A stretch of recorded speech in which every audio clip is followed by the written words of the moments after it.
Alright, so for this one, be prepared to take everything I say with a grain of salt.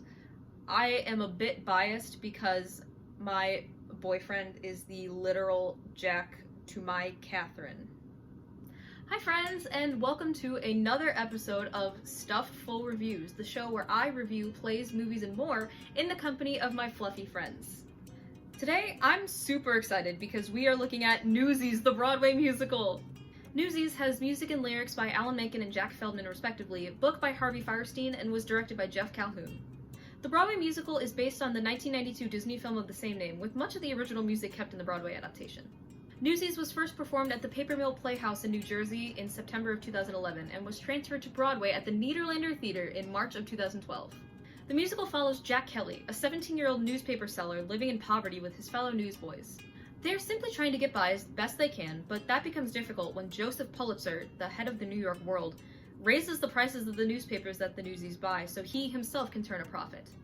They form something of a union and decide to go on strike. In addition to Kelly, the musical features several colorful characters. There's Davy and Les Jacobs, brothers new to the newsboy scene. There's Crutchy Morris, a precocious newsboy with a limp, and there's also Catherine Plummer, an aspiring journalist who becomes romantically involved with Jack. The theme of the musical is to stand up for what you believe in, and that friendship is a force of nature. Jack Kelly, aka Francis Sullivan, is the protagonist of Newsies. He has a universal need, which is survival and freedom, and a unique want picture, which is traveling to Santa Fe, New Mexico.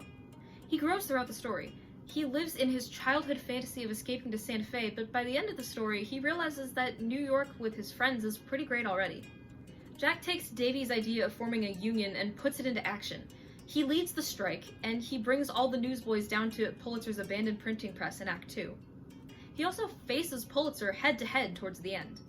Jack sacrifices himself to Pulitzer in order to save his fellow newsboys. He becomes a scab in an effort to save them from the refuge. He also sacrifices his dreams of Santa Fe, and those dreams die in a way when he decides to stay in New York with his friends. He becomes a fish out of water when he starts working for Pulitzer, having been a rough and tough newsboy all his life, now seeing the other side and trying to dissuade his fellow newsies from fighting for their rights. The basic structure of the musical is as follows. The introduction establishes the newsboys' lives, the villains' motives, and the blossoming love story at the Vaudeville Theater. The point of attack is when the newsies find out that the price of the papers has been raised, and the major dramatic question comes up. Will the newsies win the strike? 3 complications arise during the plot of the story. The first failed strike during Santa Fe, when Jack is taken to the cellar, and when Jack acts as a scab. The crisis happens when Jack goes to talk to Pulitzer, since there seems to be no turning back from that point. In a surprising turn of events, Teddy Roosevelt gives Pulitzer an ultimatum, which ends the strike. In the following action, Jack decides to stay in New York, he and Catherine get together, and the newsies sing and dance with a newfound vigor. The theme of the story is to fight for what you believe in and seize the opportunities that come your way. The story is more than just turn-of-the-century newspaper sellers fighting for fair treatment. This is the story of David taking down Goliath. No matter where you work, how old you are, or what you're struggling with, Newsies teaches audiences to seize their day. While we may not have Newsies on the streets of 2021 America, this story parallels the fight for minimum wage today. Several young people are battling their government to raise the minimum wage to a livable salary. Now what did we think of the show? Pumat the Panda and I both really enjoyed Jeremy Jordan. I have loved this musical since I was 11 years old. Getting to see it on the big screen and on Disney Plus was such a wonderful experience for me. I have always related to Catherine, being a woman trying to make my way in the world. Her trailblazing, as well as her quick wit, is something I strive to emulate in my life. Plus, Catherine is my middle name. I love the music.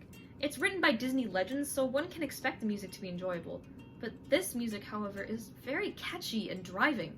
It makes you want to get up and dance. Speaking of which, the dancing was also extremely fun to watch. The performers move with such ease. It was almost mesmerizing to watch them go. I would say that the catchy music, the exciting choreography, and the still relevant story are what make this musical worth viewing. I would recommend this show to those who are just getting into musical theater and young people who want to change the world. Well, that does it for this episode of Stuffed Full Reviews. I'll see you next time. Bye! Today, we are looking at Newsies, the Broadway musical. That's so stupid. I need to do that again.